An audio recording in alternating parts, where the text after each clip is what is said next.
Welcome to Talking Business, a podcast produced in Melbourne, Australia. The podcast is available on the Acast site, my own website, the Apple Podcast Store, or wherever you go to get your podcasts. Or you can get it at the Business Acumen website at www.businessacumen.biz or at Banking Day. For the most exclusive access to leading economists and business leaders from around the world, subscribe to Talking Business from our website, leongettler.com. I am Leon Gettler. My job is to review and monitor the week's news in business, finance and economics. I bring it all to you every week. This is episode number 19 in our series for 2024, and today's date is Friday, June the 7th. First, I'll be talking to Prakash Ramamurthy, Chief Product Officer at Freshworks, and he'll talk about how Freshworks is helping business sales teams use AI effectively. And I'll talk to Rabobank economist Michael Every about what's happening with the economy of our biggest trading partner, China.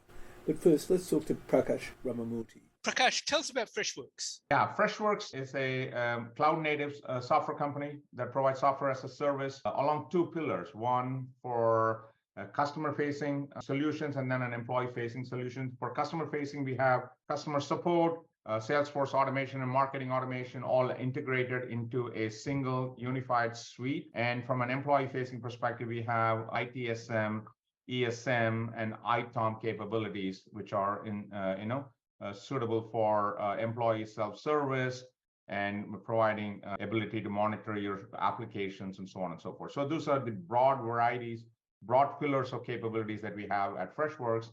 And our ethos is our products are easy to use. Our end users like it, whether it is a customer support agent or an IT agent or an employee trying to use for self-service, and it's quick to deploy, and we have one of the lowest cost of ownership, and all brought together with modern technology and state-of-the-art solution. And we're going to talk about AI, how it's making it even better. But that's our value proposition. That's our premise, which is bring out modern, sophisticated software, but don't charge arm and a leg, and don't take forever and 5 days to deploy. So how is your AI helping businesses? A couple of ways, right? First off, if you look at it at the broadest level, I just want to make sure I state the mission of AI from Freshworks perspective, which is all AI work that we do and the output that we produce is of supervisory nature. What I mean by that is this, which is we will make it easy for the users who are using our software to use AI, but at the end of the day, whatever work product that AI produces will be determined by the end user, whether they want to consume it, whether they want to send it to the customer or not, right? So I just want people to understand, because there's a lot of things around AI's accuracy and everything else, and I don't want people to think that it's kind of some kind of runaway experiment that runs out of control, right? It all runs in a supervisory mode. So where do we use AI? Our ethos, I said briefly in my opening remarks that, hey, our software is easy for our agents to use, easy for end users to use. AI is deployed along those lines. How do we make it easy for people who are using your software to benefit from it?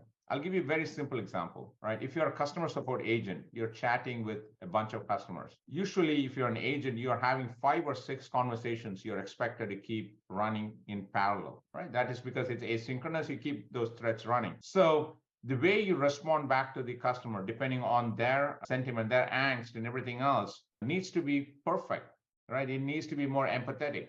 So even helping our agent be able to take some basic sentences and rephrase it in a more benevolent fashion is a productivity help, right? That's the most basic thing that we do. But we do more sophisticated things where we want to use our AI capabilities to run against the data that we have and collect insights and make it available for our agents and our administrators. What do I mean by that? If I am a customer support person, I'm interacting with somebody, I should get, after I complete a conversation, I should get an update saying, hey, this is the quality score for you. You did well on sentiment.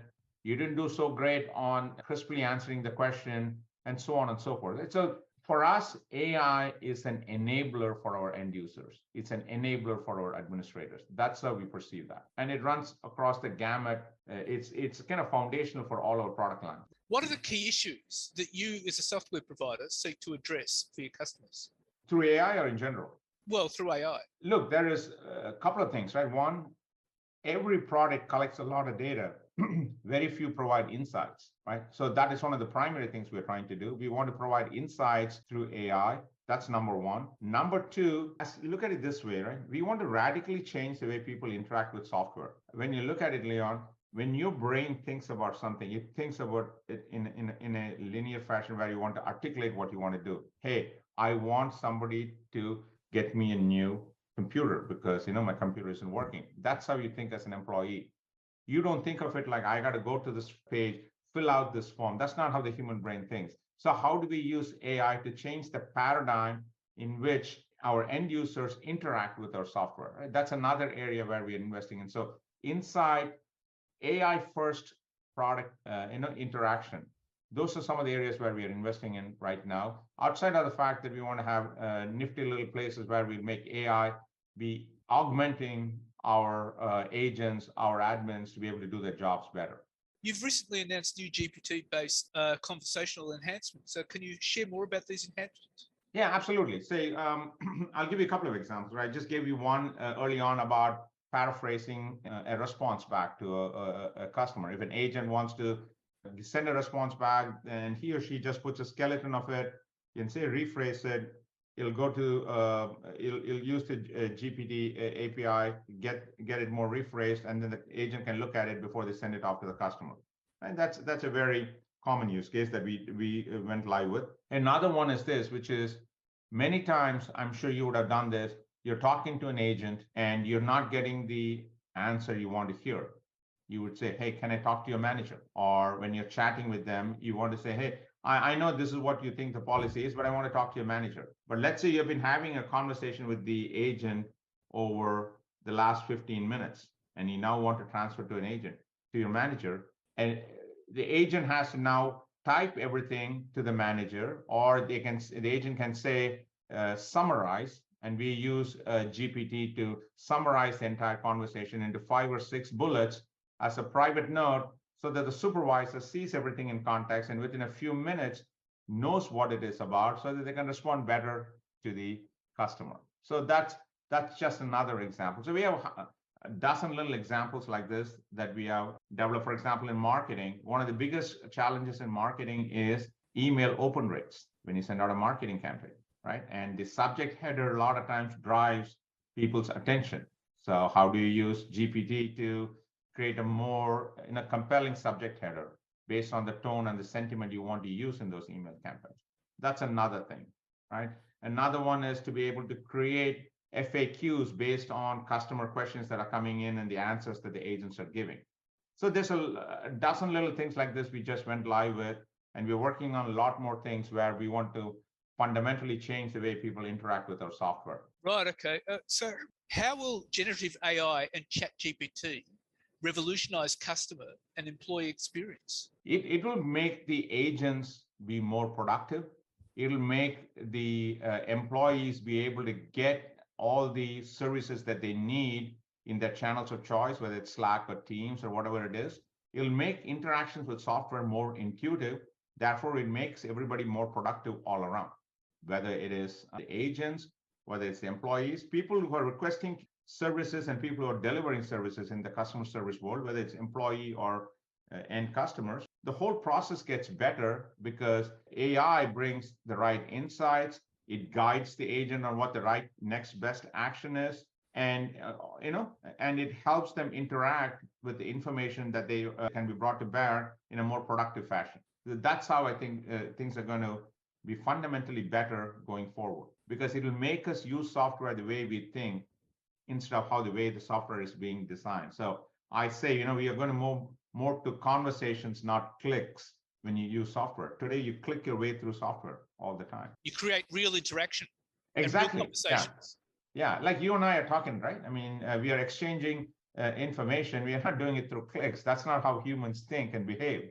Right, but software makes us turn it into that. For example, if you are a customer support supervisor, what is the first thing you want to know? Hey, how is my average handle time today? How is my, that's what you think. You do not go and say, hey, how do I go select this filter, apply this between these dates? That's not how humans think. But now, today you have to think in a certain way, and then you have to translate it into clicks to get the answer you want. Right, yes, yeah, of course. But AI is going to make it conversational. And more importantly, AI is going to tell you, Leon, these are your top 3 problems.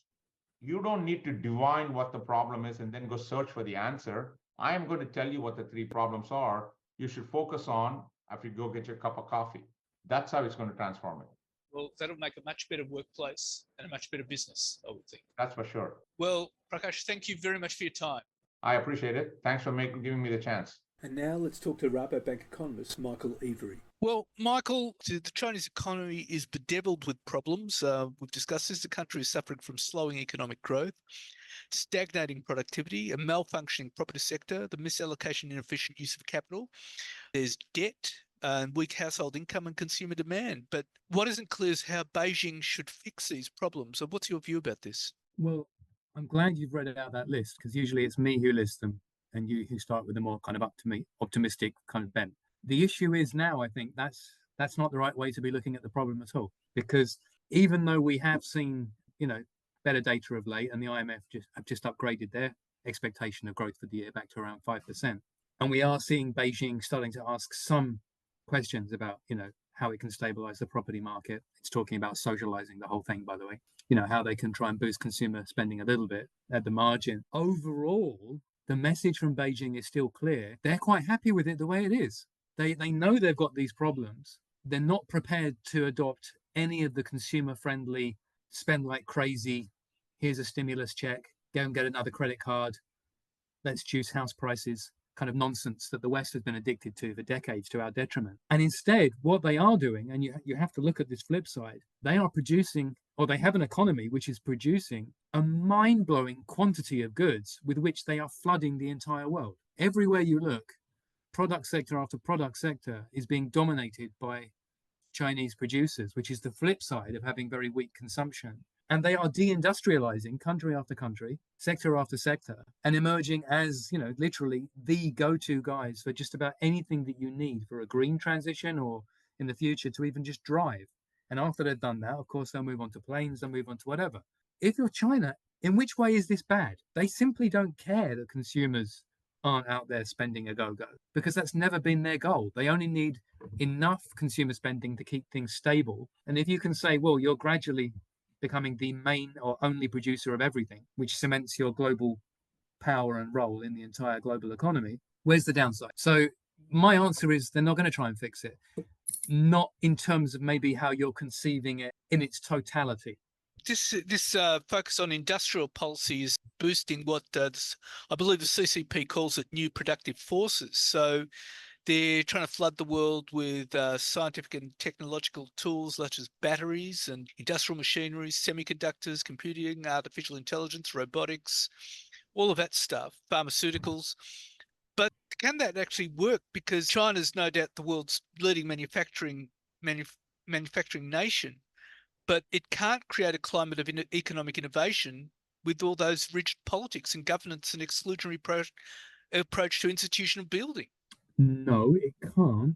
But what it can do is three things. Number one, it can throw unlimited money at the problem, which doesn't work that well, but can get some effect inefficiently. Number two, it can steal all that IP, and it does that all the time, even though, of course, they deny it. Or number three, and more normally, they can get idiot Western companies who don't understand anything about the real world to go there and transfer the fruits of generations of Western R&D, much of which was paid for by the Western taxpayer indirectly, and then give that all to China for free for a short-term bump to their profits and a nice golden parachute and handshake for the CEO, following which, of course, China will cannibalize it and then bankrupt that company and sell everything back to them in the West cheaper a few years from now. But hey, the CEO has bought himself a beachfront property, so who cares? So following those three techniques, China can stay ahead of the game and is staying ahead of the game. And the West is doing everything it can to help them.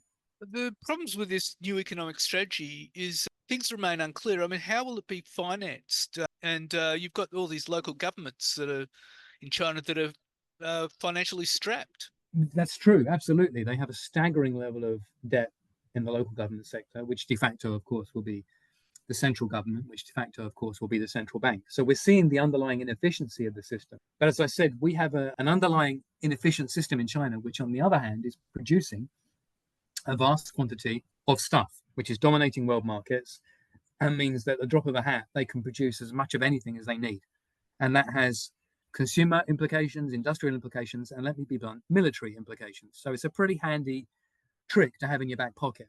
What do we have in the West? And I'm including Australia in this, but not only Australia. We have a staggering degree of debt, and we have economies that don't produce anything except higher house prices. So who's actually got the better bad model?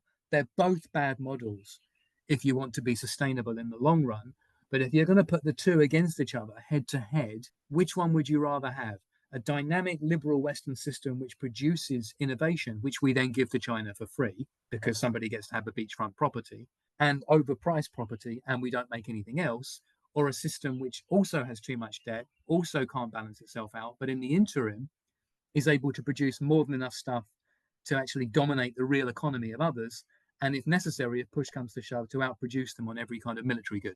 But the issue is that all these firms in China will receive substantially greater subsidies and other forms of state aid compared with their peers elsewhere. So? That requires Chinese government to give even more money to go into even more debt. So? Well, that's not a good economic model.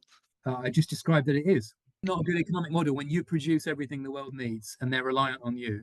And were you to turn the taps off, they're absolutely stuck. Who cares about digits on a screen and debt? Now, they are now actually trying to clamp down on the worst excesses of it. For example, in the housing market, they don't want crazy mortgage loans. In Australia, if you had crazy mortgage loans again, no one would blink. No one would blink. If your regulator started to say, right, we'll lend 10 times earnings to everybody, etc., all you get is headlines saying how rosy it is, that house prices are picking up and it's juicing the economy and tradies are doing it well, right? That's not a good economic model either, but you produce nothing of any value. China at least is producing an enormous amount of value. I would agree to some point, but China's top-down style of governance and its status economic philosophy and its preponderance of corruption means that a great deal of this investment is likely to end up in, well, waste and loss. Yeah, absolutely. And we have our own corruption. We have our own staggering waste, if you look at some of these bubbles that we blow on a serial basis in the West. And at the end of the day, the proof of the pudding is in the production. It's in how many puddings you make that can be eaten. And actually the West at the moment, our economic model, and it doesn't please me to say this, I'm not rubbing my hands or reveling in this, I want to make it abundantly clear, but the West's economic model doesn't produce anything and China's does. It doesn't mean China's got a good model. I've made that abundantly clear, but neither do we. And when you rub the two up against each other and friction and sparks arise, which is what we're seeing, which one of the two is made of harder stuff or, stronger stuff? And it's going to be the one that can produce. So you ask me where the model is going to break down, or you're implying that.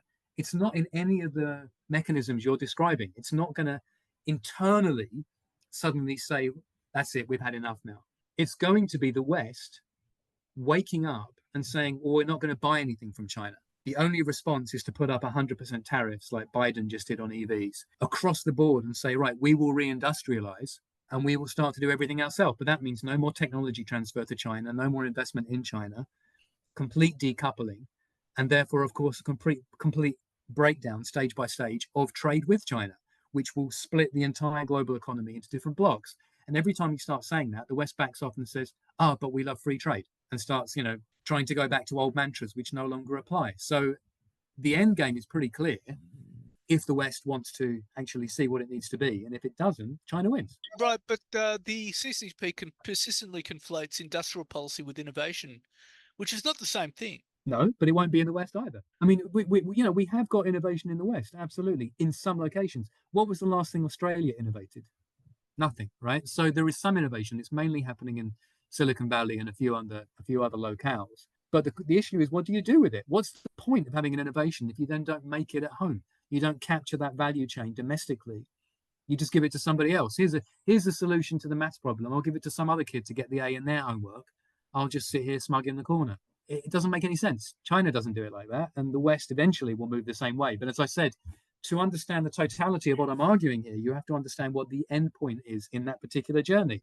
And they're twofold. Either we carry on the same and China dominates most industrial sectors and eventually moves into things like aeroplanes too. So then at that point, okay, anything you want is going to be made in China. There's no decoupling that can happen. And if that happens, then eventually, of course, China gets to set the standard for everything. The West doesn't. And that will impact on everyone's living standards and way of life over time. That's very clear. The same way that it would happen with any country, by the way, not just China. Same way it happened with America in the past when they were stronger. Or there's going to be a decoupling. which, the likes of Australia in particular, and that's why I'm being pretty blunt saying this, refuse to even contemplate.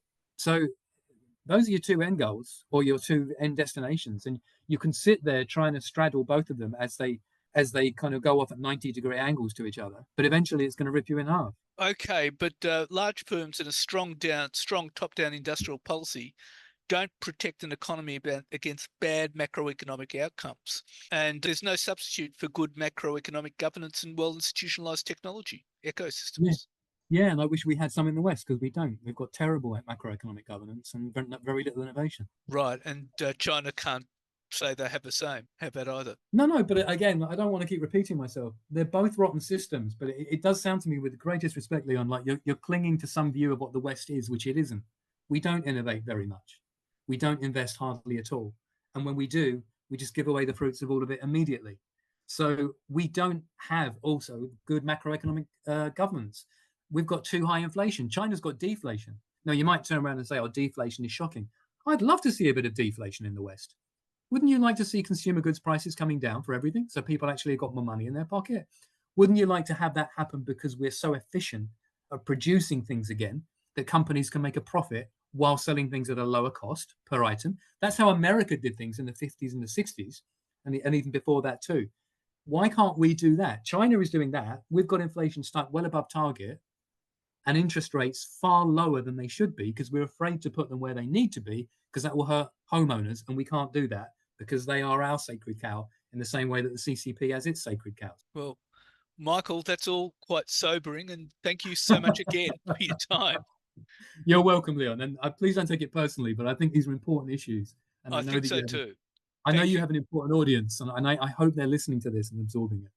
Thank you so much. Thank you. So what's happening in the news? Well, media mogul Rupert Murdoch is married again, tying the knot for the 5th time at his California vineyard on Saturday. The former Fox and News Corp chairman, 93, married 67-year-old Elena Zhukova after a short engagement. The pair started dating in 2023 and confirmed their plans to wed in the New York Times in March this year.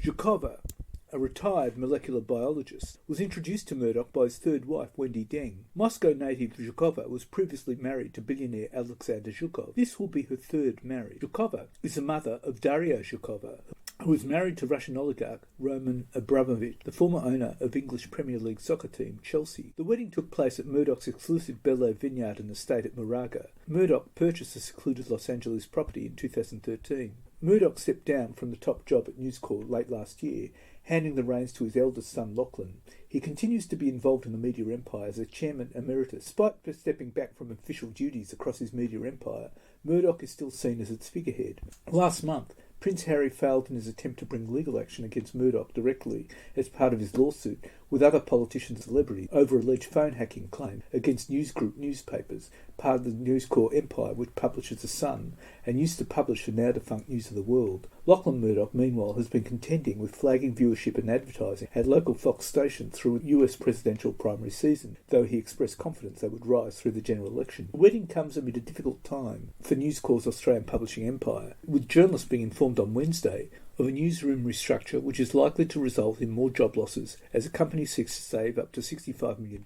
Murdoch is set to visit Australia in July this year to celebrate the 60th anniversary of News Corp masthead The Australian. It will mark his first trip down under since 2018. The Murdoch media empires are controlled through a family trust, meaning the marriage to Zhukova is unlikely to impact the future holdings of both media empires. Upon Murdoch's death, all votes would be transferred to his 4 eldest children, Prudence, Lachlan, James and Elizabeth.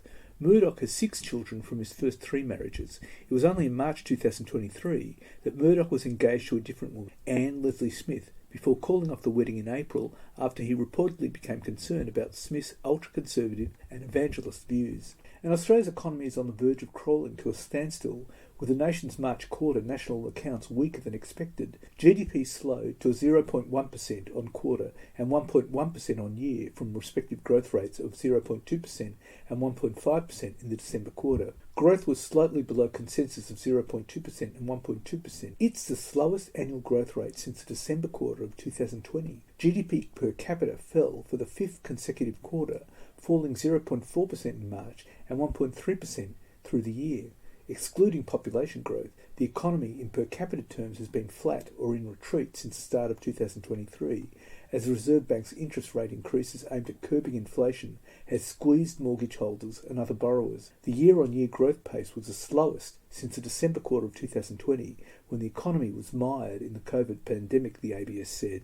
And the National Disability Insurance Scheme Integrity Chief says 9 out of 10 plan managers surveyed showed signs of fraud, and the justice system would be overwhelmed if all the scams carried out on the $44 billion program were prosecuted. In fiery testimony, John Dardo told the Senate committee that internal analysis showed 90% of plan managers that wrangle funding for up to 100 participants, about 900 of 1,540 managers in total, portrayed significant indicators of fraud. Further, he added, there were dozens of examples where organised crime groups were abusing the system, including encouraging the use of NDIS money to buy drugs and alcohol. Mr. Dardo also revealed pretty extreme conflicts of interest, such as family members paying each other for care. These are not genuine providers, not people who should be in business, not people who should be allowed near government schemes of any kind, he told the Senate Estimates Committee late Monday night.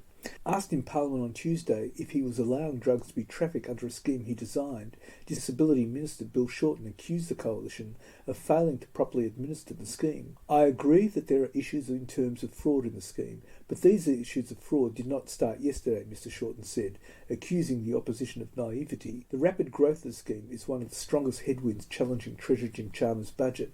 It is consistently growing at more than 20% a year, despite Labor's efforts to rein in its explosive trajectory. In a significant overhaul of how the program is run, last year's review recommended phasing out plan managers over 5 years, signalling the end of a booming sector that emerged to help participants pay invoices and monitor their budgets.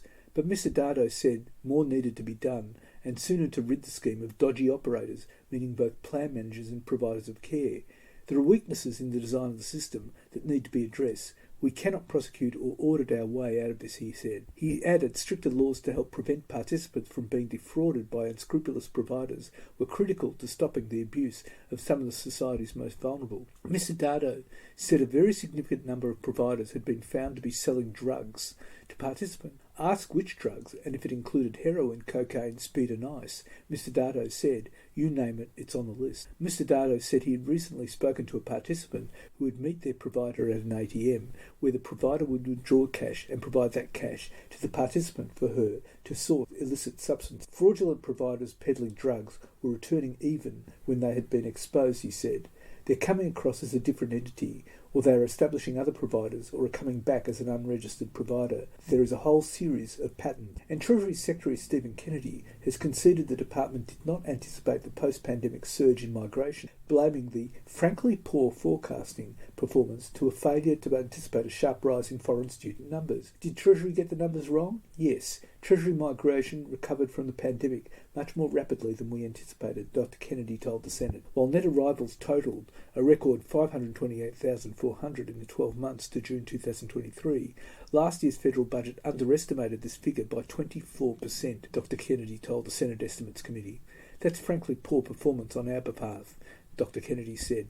Other countries have faced similar challenges, including New Zealand, where the equivalent forecast was 42% lower than the latest net overseas migration estimate, and the United Kingdom, where the forecast was 58% lower. The record rate of net overseas migration has become a major political issue for the Albanese government, amid community concern over housing affordability and infrastructure pressures. The record migration intake has pushed annual population growth to 2.5%, its highest rate since 1952. But the migration surge is largely a one-off boost caused by international students and temporary workers returning to Australia following the end of their pandemic travel restrictions. The migration story is important because it seems to be the only thing that's stopping Australia falling into a recession with negative GDP growth. Oxford Australia's head of macroeconomic forecasting, Sean Landcake, said that budgetary pain will be tempered in aggregate because population growth is set to remain quite strong. In other words, while individual families are doing it tougher and spending less on goods and services, there are enough new people coming into the economy to ensure growth continues. That should translate into annual GDP growth remaining above 1%, Oxford predicted, which would be well below the 2.1% posted over the year to the September quarter. Opposition leader Peter Dutton pledged last month to cut the permanent migration program by 25% from 185,000 to 140,000 and to get net overseas migration down to 160,000. However, the specifics of how a coalition government would achieve this goal are unclear, and experts say it would require aggressive cuts to student and other temporary visa programs. Treasury expects net overseas migration to decline sharply, falling to 260,000 by June 2025, and then its pre-pandemic average of 235,000 in June 2027, after the government introduces limits on foreign student numbers.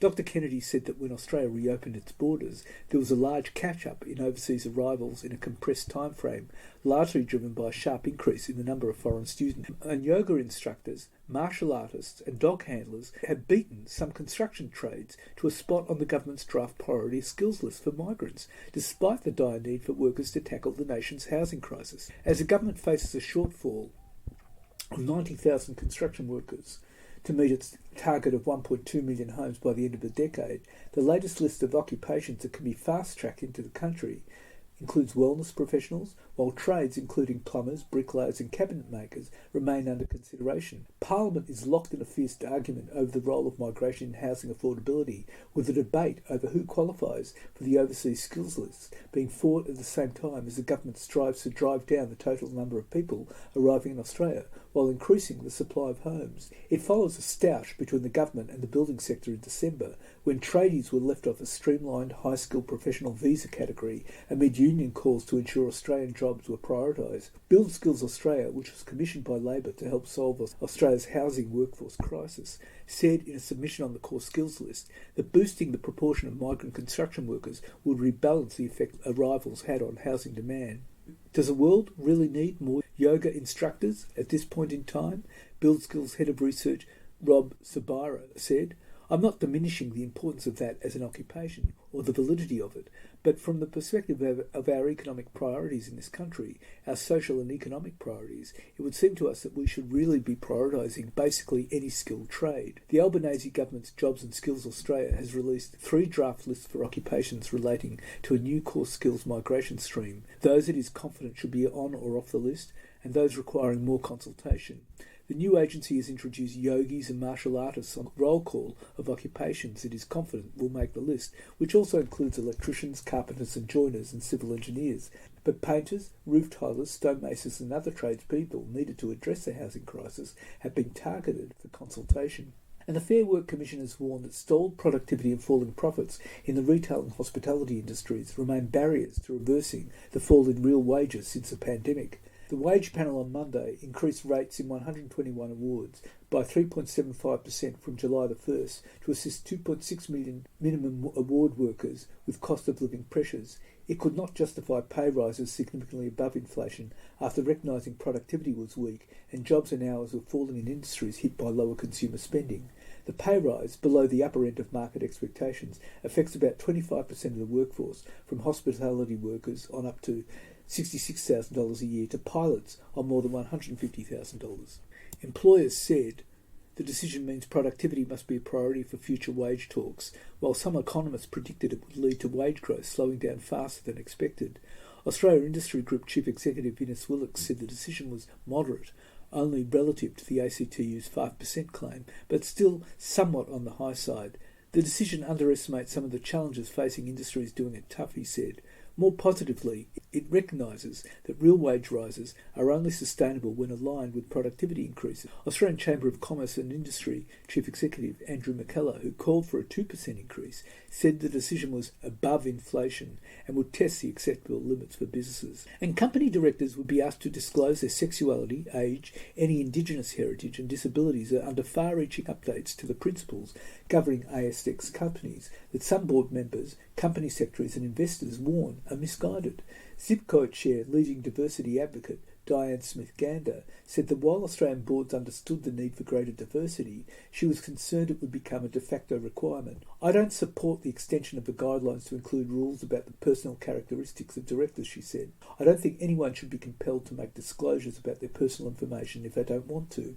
Governance Institute Chairman Pauline Vamos said there is a danger that the more prescriptive the principles become, the more they could duplicate or be at odds with other disclosure regimes such as climate risk disclosures or gender reporting. Small companies in particular could find the regime too onerous and start to consider their listed status, she said.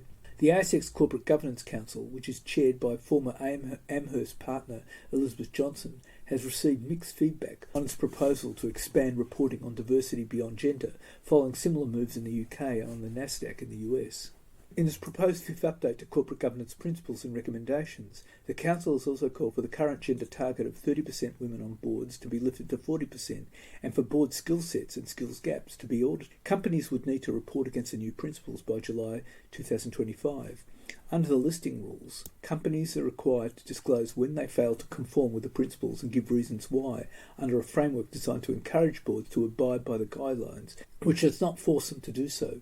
And business failures, tracking at the highest rate since the aftermath of the global financial crisis, combined with the mortgage and cost of living pressures, are seeing a rapidly rising number of personal insolvencies. And it is expected more Australians will declare bankruptcy in the months ahead as the cost of living crisis continues to bite and business failures trigger a ripple effect through the economy. Figures from the Australian Financial Security Authority show there have been 9,737 personal insolvencies up to April the 30th this financial year, compared with 7,991 during the same period a year ago. The AFSA data showed there were 1,046 people who entered a formal personal insolvency, up from 980 in March. Of the new personal insolvencies, 584 were bankruptcies, 447 were debt agreements, 14 were personal insolvency agreements, and 1 was an insolvent deceased estate. Throughout the period, 248 people who entered a formal personal insolvency were also involved in a business, with that cohort making up 37.2% of all bankruptcies in the month. Figures from the Australian Securities Investment Commission show there have been 8,742 insolvency appointments up to April the 30th in this financial year, compared with 6,200 during the same period a year ago. The current financial year is shaping up to be the highest rate of external administration control appointments since 2011, when 10,757 businesses went under. New South Wales had the most personal insolvencies in April at 306, just as it did with corporate insolvency. Queensland was just behind at 275, followed by Victoria at 196. Western Australia and South Australia had 74 and 69 personal insolvencies respectively, while Tasmania, the Northern Territory, ACT had less than 26. And that's it for this week. And next week I'll be talking to Chris McNamara, the CRO of Remote, and he'll talk about how it is strategically advantageous for businesses to consider remote work as part of their acquisition and retention strategy. And I'll talk to AMP Capital Chief Economist Shane Oliver about Australia's latest inflation figure. For the most exclusive access to leading economists and business leaders from around the world, subscribe to Talking Business from our website, leongettler.com.